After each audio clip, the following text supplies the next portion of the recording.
வணக்கம் எல்லாரும். இன்னைக்கு நம்ம டாபிக் வந்து மே 6, 2026 மார்க்கெட்ல நடந்த ஒரு பிரம்மாண்டமான ரேலியை பத்தி தான். ஸோ இன்னைக்கு நாம இதை பத்தி தான் ரொம்ப டீட்டெயிலாக பேச போறோம்.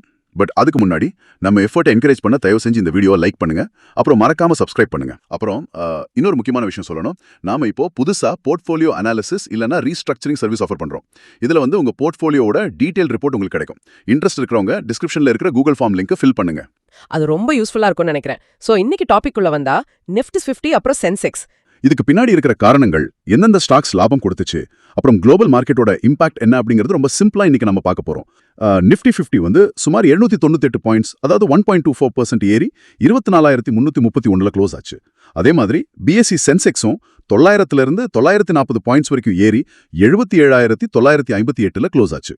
ஒரே நாள்ல இவ்ளோ ஏறதுக்கு மெயின் ட்ரிகர் என்னன்னு பாத்தீங்கன்னா குளோபல் க்ரூட் ஆயில் பிரைசஸ்ல நடந்த பெரிய வீழ்ச்சி தான்.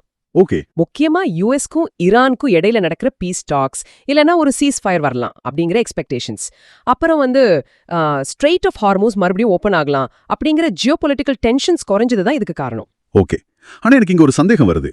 க்ரூட் ஆயில் பிரைஸ் குறையிறது, நம்ம ஒரு லாங் ட்ரிப் போறப்போ திடீர்னு பெட்ரோல் பாதி விலைக்கு கிடைக்கிற மாதிரி ஒரு சந்தோஷமான விஷயம் தான். கண்டிப்பா. ஆனா ஃபாரின் நாடுகள்ல எங்கேயோ நடக்கிற ஒரு சீஸ் ஃபயர் எப்படி நம்ம லோக்கல் மார்க்கெட்டா இவ்ளோ ஃபாஸ்டா ஏத்துது? ஐ மீன், இது ரெண்டுக்கும் என்ன டைரக்ட் கனெக்ஷன்? நீங்க என்ன நினைக்கிறீங்க? இது ரொம்ப பேசிக்கான ஆனா முக்கியமான கேள்வி. இதுக்கு பின்னாடி வந்து இம்போர்ட்டட் இன்ஃப்ளேஷன் அப்படிங்கிற ஒரு கான்செப்ட் தான் ப்ளே ஆகுது. இந்தியா வந்து ஆயில் அதிகமா இம்போர்ட் பண்ற நாடு.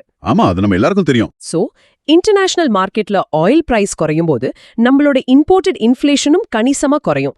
இது வந்து டாலருக்கு நிகரான ருபி வேல்யூக்கு ஒரு பெரிய சப்போர்ட் கொடுக்கும். ஓஹோ, அப்படிங்களா? ஆமா, இன்ஃப்ளேஷன் பயம் குறையும் போது ஓவரால் மார்க்கெட் சென்டிமெண்ட் நல்லா பூஸ்ட் ஆகுது. இதுக்கு முன்னாடி இருந்த அந்த இன்ஃப்ளேஷன் பிரஷர்ல இருந்து மார்க்கெட்டுக்கு கிடைச்ச ஒரு ரிலீஃப் ரேலி அப்படின்னு இதை சொல்லலாம். புரியுது. சோ இன்ஃப்ளேஷன் கவலைகள் குறைஞ்சதுனால வந்து நிம்மதி இது. அப்புறம் குளோபல் சப்போர்ட்டும் நல்லா இருந்திருக்கு. ஏஷியன் மார்க்கெட்ஸ் வந்து நல்லா ரேலி ஆச்சு. குறிப்பா சவுத் கொரியாவோட கோஸ்பி இண்டெக்ஸ் வந்து நல்லா ஏறிச்சுன்னு பார்த்தோம். எஸ், அங்க வந்து ஏஐ அப்புறம் செமிகண்டக்டர் ஆப்டிமிசம் காரணமா அவங்க மார்க்கெட் நல்லா மேல போயிருக்கு. ரைட். இங்க தான் எனக்கு இன்னொரு பெரிய கேள்வி வருது. ஒரு பக்கம் டொமெஸ்டிக் பையிங் நல்லா இருக்கு, ஆனா எஃப்ஐஐ, அதாவது ஃபாரின் இன்ஸ்டிடியூஷனல் இன்வெஸ்டர்ஸ் தொடர்ந்து நம்ம மார்க்கெட்ல விக்கிறாங்க. இது வந்து ஒரு ரெட் ஃபிளாக் இல்லையா? ஹிஸ்டாரிக்கலி பார்த்தா நீங்க சொல்றது சரிதான். அவங்க வந்து பயந்து வெளியே போகும்போது நம்ம மார்க்கெட் மட்டும் எப்படி தொடர்ந்து ஏறுது? இங்கதான் நம்ம டொமெஸ்டிக் பையர்ஸோட ஸ்ட்ரென்த் வெளியே வருது. எஃப்ஐஐஸ் வித்தாலும் நம்ம உள்ளூர் இன்வெஸ்டர்ஸோட கான்ஃபிடன்ஸ் கொஞ்சம் கூட குறையல. முக்கியமா ரீட்டைல் இன்வெஸ்டர்ஸ் பண்ற எஸ்ஐபிஸ், அதாவது சிஸ்டமேட்டிக் இன்வெஸ்ட்மெண்ட் பிளான் இன்ஃப்ளோஸ் ஒரு பெரிய ஃபோர்ஸா மாறி இருக்கு. சோ ரீட்டைல் மணி வந்து மார்க்கெட்டை ஹோல்ட் பண்ணுதா? எக்ஸாக்ட்லி.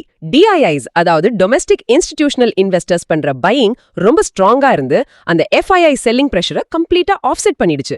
குளோபல் கியூஸும் பாசிட்டிவா இருந்ததால டொமெஸ்டிக் பையிங் மொத்த மார்க்கெட்டையும் தாங்கி பிடிச்சு மேல கொண்டு போயிடுச்சு.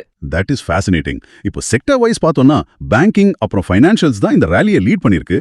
ஹெச்டிஎஃப்சி பேங்க், ஐசிஐசிஐ பேங்க் அப்புறம் எஸ்பிஐ அதிக பாயிண்ட்ஸ் கான்ட்ரிபியூஷன் கொடுத்தாங்க.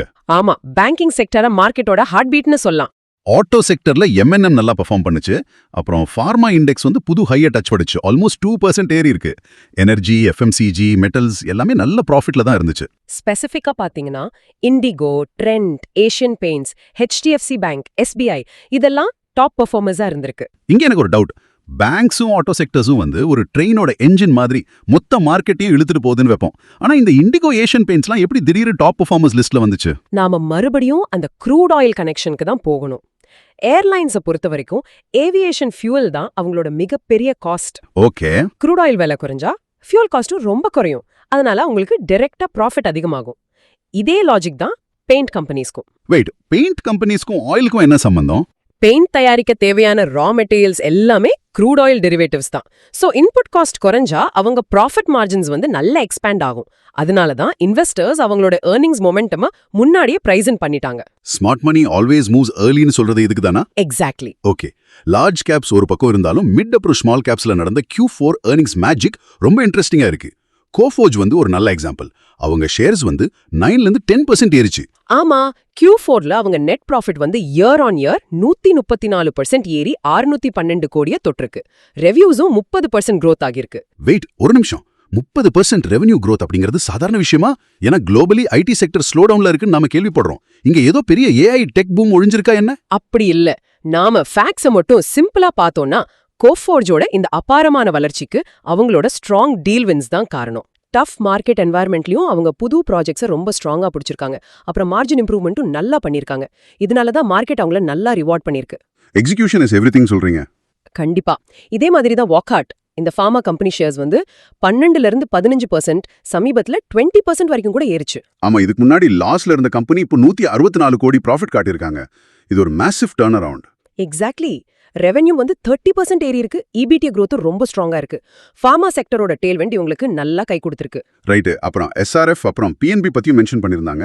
SRF ப்ராஃபிட் 11% ஏறி இருக்கு. அவங்க எக்ஸ்பான்ஷன் பிளான்ஸும் வச்சிருக்காங்க. PNB ப்ராஃபிட் growth அப்புறம் அசெட் குவாலிட்டி இம்ப்ரூவ் ஆனதுனால ஏறி இருக்கு. அப்புறம் Vodafone Idea, Tata power, L&T, Paytm, Shree Cement எல்லாமே அவங்களோட ஏர்னிங்ஸ் அப்புறம் ஈவென்ட்ஸ் காரணமா ஃபோக்கஸ்ல இருந்துச்சு. பேசிக்லி Q4 ரிசல்ட்ஸ்ல எக்ஸ்பெக்டேஷன்ஸை பீட் பண்ண எல்லா ஸ்டாக்ஸுமே பெரிய அளவுல ஏறி இருக்கு. ஆமா, ஏர்னிங்ஸ் பீட் பண்ண கம்பெனிகளுக்கு இன்வெஸ்டர்ஸ் நல்ல வரவேற்பு கொடுத்திருக்காங்க. ஓகே.